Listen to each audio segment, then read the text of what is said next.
ಸ್ನೇಹಿತರೆ, ವಿಶೇಷವಾಗಿ ಈಗ ಒಂದು ರಹಸ್ಯವನ್ನು ಹೇಳ್ಕೊಡ್ತೀನಿ. ಇದನ್ನು ನೀವು ಪ್ರತಿ ಸಲ ದೇವಸ್ಥಾನಕ್ಕೆ ಹೋದಾಗ ನೆನ್ಪಿಟ್ಕೊಳ್ರಿ.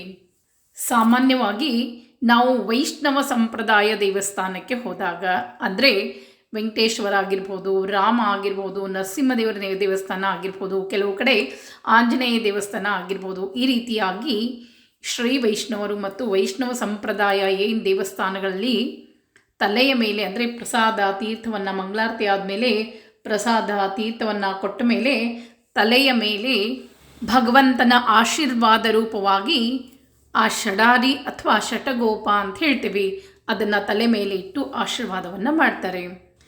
ಇನ್ನು ಮುಂದೆ ನೀವು ದೇವಸ್ಥಾನಕ್ಕೆ ಹೋದಾಗ, ಯಾವುದೇ ದೇವಸ್ಥಾನಕ್ಕೆ ಹೋದಾಗ ಷಡಾರಿ ಅಥವಾ ಈ ಷಟಗೋಪವನ್ನು ತಲೆ ಮೇಲೆ ಇಟ್ಟಾಗ ನೀವು ಕಣ್ಣು ಮುಚ್ಚಿ ನಿಮ್ಮಲ್ಲಿರುವಂಥ ಏನಾದರೂ ಇಷ್ಟಾರ್ಥ ಇದ್ದರೆ ಹೇಳ್ಕೊಳ್ಬೇಕು. ಆ ಸಮಯದಲ್ಲಿ ಅದಕ್ಕೊಂದು ಬಹಳಷ್ಟು ಮಹತ್ವದ ಆ ಷಡಾರಿ ಅಥವಾ ಏನು ಷಟ್ಗೋಪ ಅಂತ ಹೇಳ್ತೇವಲ್ಲ, ಅದು ಯಾವಾಗಲೂ ಭಗವಂತನ ಪಾದದ ಮೇಲೆ ಇರ್ತದೆ.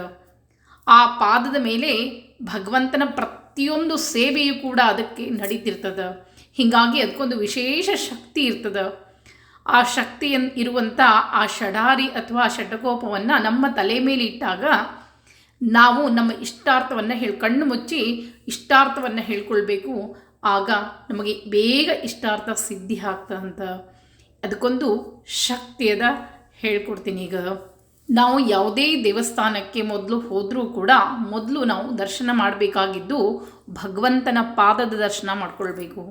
ನಂತರ ಮೊಣಕಾಲಿನ ದರ್ಶನ, ನಂತರ ಕಟಿ ದರ್ಶನ. ಈ ರೀತಿಯಾಗಿ ನಾನು ನಿಮಗೆ ಒಂದು ವಿಡಿಯೋದಲ್ಲಿ ತಿಳಿಸ್ಕೊಟ್ಟೇನಿ.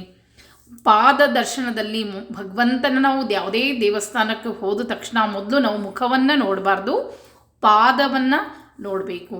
ಯಾವಾಗ ನಮ್ಮ ಪಾದದ ಮೇಲೆ ನಮ್ಮ ದೃಷ್ಟಿ ಹೋಗ್ತದೋ ಆಗ ನಮ್ಮಲ್ಲಿರುವಂಥ ಸಕಲ ಪಾಪಗಳು, ನಾವು ಮಾಡಿರುವಂಥ ಎಲ್ಲ ಥರದ ಪಾತಕಗಳು ನಮ್ಮಿಂದ ದೂರ ಆಗ್ತದಂತ. ಅದಕ್ಕಾಗಿ ಭಗವಂತದ ಪಾದದಲ್ಲಿ ಮೋಕ್ಷಕ್ಕೆ ಹಾದಿ ಅಂತ ಹೇಳ್ತಾರೆ. ಅದಕ್ಕಾಗಿ ಬಲಿದಾನವನ್ನು ಬೇಡಿದಾಗ ಆತನ ತಲೆಯ ಮೇಲೆ ಪಾದವನ್ನಿಟ್ಟು ಆತನನ್ನು ಮೋಕ್ಷಗೊಳಿಸಿದಂಥ ಪಾದ ನಮ್ಮಲ್ಲಿರುವಂಥ ಮಾಡಿರುವಂಥ ಪಾಪಕ್ಕೆ ಮೋಕ್ಷ ದೊರಕಬೇಕು ಅಂದರೆ ಮೊದಲು ಭಗವಂತನ ಪಾದ ದರ್ಶನ ಆಗಬೇಕು. ಇಂಥ ಪಾದದ ದರ್ಶನ ನಿತ್ಯ ಪಡೀತಾ ಇರೋದು ಆ ಷಟಗೋಪ. ಅದಕ್ಕೊಂದು ಶಕ್ತಿ ಇರ್ತದೆ. ಆ ಷಟಗೋಪದ ಮೇಲೆ ವಿಷ್ಣುವಿನ ಪಾದದ ಒಂದು ಚಿಹ್ನೆ ಇರ್ತದೆ. ಅದನ್ನು ಕೆಲವೊಂದು ಸಲ ನಾವು ಬೆಳ್ಳಿಯಿಂದ ಮಾಡ್ತಾರೆ, ಕೆಲವೊಂದು ದೇವಸ್ಥಾನದಲ್ಲಿ ತಾಮ್ರದ್ದಿರ್ತದೆ, ಕೆಲವೊಂದು ಸಲ ಈ ಪಂಚಲೋಹದ್ದು ಈ ರೀತಿಯಾಗಿ ಇಟ್ಟಿರ್ತಾರೆ. ನಾವು ಹೋಗಿ ಭಗವಂತನಲ್ಲಿ ಪಾದದರ್ಶನವನ್ನು ಮಾಡಿ ಶರಣಾಗತಿಯನ್ನು ಹೊಂದಿದಾಗ ಆ ಷಟಗೋಪ ತೀರ್ಥ ಪ್ರಸಾದ ಆದ ಮೇಲೆ ನಮ್ಮ ತಲೆ ಮೇಲೆ ಇಟ್ಟಾಗ ನಾವು ಹೇಳಿದಂಥ, ನಾವು ಬೇಡಿಕೊಂಡಂಥ ನಮ್ಮ ಇಷ್ಟಾರ್ಥ ಭಗವಂತಗೆ ಬೇಗ ಹೋಗಿ ಮುಟ್ಟುತ್ತದಂತ. ಯಾವಾಗ ಅದನ್ನು ಮತ್ತೆ ದೇವರ ಮುಂದೆ ಇಡ್ತಾರೋ ಇಷ್ಟಾರ್ಥವನ್ನು ಹೊತ್ತು ತರುವುದು ಅಂತ ಹೇಳ್ತಾರೆ.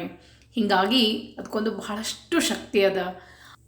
ಅದು ಸುಮ್ಮನೆ ಅಲ್ಲ, ಅದು ಯಾವುದೇ ಲೋಹ ಆಗಿರ್ಬೋದು, ಬೆಳ್ಳಿ, ತಾಮ್ರ, ಪಂಚಲೋಹ ಆಗಿರ್ಬೋದು, ಯಾವುದೇ ಆಗಿರ್ಬೋದು, ಅದರಲ್ಲಿ ಒಂದು ವಿಶೇಷವಾದ ಶಕ್ತಿ ಇರ್ತದೆ. ಯಾವಾಗ ನಮ್ಮ ತಲೆಯ ಮೇಲೆ ಅದನ್ನು ಇಡ್ತಾರೋ ನಮ್ಮ ದೇಹದಲ್ಲಿ ಒಂದು ವಿದ್ಯುತ್ ಕಾಂತಿಯ ಶಕ್ತಿ ಬರ್ತದೆ. ಆ ಒಂದು ಶಕ್ತಿಯಿಂದ ನಮ್ಮಲ್ಲಿರುವಂಥ ಎಲ್ಲ ದೋಷಗಳು ಪರಿಹಾರ ಆಗ್ತದಂತ. ಅದಕ್ಕಾಗಿ ಕೇವಲ ನೀವು ತೀರ್ಥ ಇಸ್ಕೊಂಡ್ವಿ, ಪ್ರಸಾದ ಇಸ್ಕೊಂಡ್ವಿ, ತಲೆ ಮೇಲೆ ಇಟ್ಟರು ಅಂತ ಬಂದರು ಅಂತಲ್ಲ. ಅದನ್ನು ಲಕ್ಷ್ಯ ಕೊಟ್ಟು ತಲೆ ಮೇಲೆ ಇಟ್ಕೊಂಡು ಕಣ್ಣು ಮುಚ್ಚಿಕೊಂಡು ಇನ್ನು ಮುಂದೆ ದೇವಸ್ಥಾನಕ್ಕೆ ಹೋದಾಗ ತಲೆಯ ಮೇಲೆ ಇಟ್ಟ ತಕ್ಷಣ ಭಗವಂತನ ನಾಮಸ್ಮರಣೆಯನ್ನು ಮಾಡಿರಿ, ಇಷ್ಟಾರ್ಥವನ್ನು ಹೇಳ್ಕೊಡ್ರಿ, ನಿಮ್ಮ ಸಮಸ್ತ ಸಂಕಷ್ಟಗಳು ದೂರ ಆಗ್ತದೆ.